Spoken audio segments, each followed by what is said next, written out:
Divine news ગુજરાતીમાં આપનું સ્વાગત છે। પત્રકારો માટે સાર્વજનિક અપશબ્દ બોલતા રાજકીય નેતાઓ વિરુદ્ધ ગુજરાત પત્રકાર એકતા સંગઠન દ્વારા કલેક્ટરને આવેદનપત્ર પાઠવવામાં આવ્યું। હાલ ગુજરાતમાં કાયદા કાનૂન મંત્રી હર્ષ સંઘવી અસામાજિક તત્વો પર લાલા કરી છે। અસામાજિક તત્વોના જાહેરમાં વરઘોડા કાઢે છે।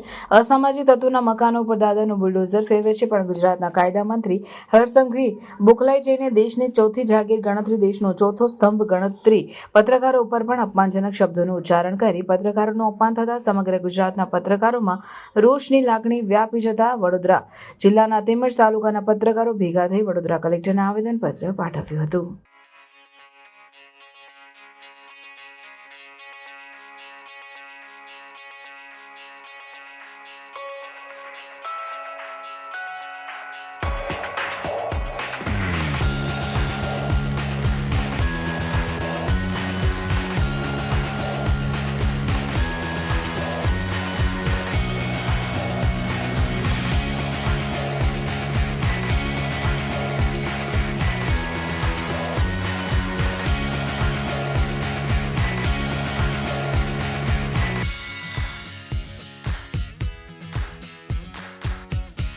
આજ રોજ અમે ગુજરાત પત્રકાર એકતા પરિષદ સંગઠનના તમામ સભ્યો વડોદરા જિલ્લાના આજ રોજ કલેક્ટરશ્રીને આવેદન આપવા માટે આવ્યા છે કે જે રાજકીય નેતાઓ તથા ગૃહમંત્રીશ્રી દ્વારા પત્રકારોને તોડબાજ અથવા ભ્રષ્ટાચારી વિરુદ્ધ લડતા હોય ત્યારે તોડબાજને અપશબ્દો બોલવામાં આવે છે, તેના વિરુદ્ધ અમે આજ રોજ કલેક્ટરશ્રીને આવેદનપત્ર આપવામાં આવ્યા છે।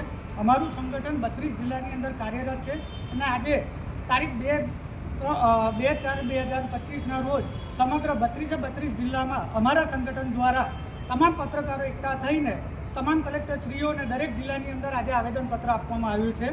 અને આ ઘણા ગંભીર વિષયો છે કે દરેક પત્રકાર એવો હોતો નથી, બરાબર છે, પણ દરેક પત્રકારને સરખી રીતે આંકી અને પત્રકાર વિશે અભદ્ર ટિપ્પણી કરવામાં આવે તે સાખી લેવામાં નહીં આવે। અમે આનો સખત વિરોધ કરીએ છીએ અને એના માટે હજી પણ આગળ જે અમારે જરૂરી પગલાં લાગશે એ પણ અમે લેવા તૈયાર છે અને અમારું સંગઠન પણ આ માટે સક્રિય રહેશે। અમારી જે માંગો છે સરકાર તરફ એ પણ પૂરી થાય એવી પણ અમે આશા રાખીએ છીએ। પત્રકાર એકતા, પત્રકાર એકતા।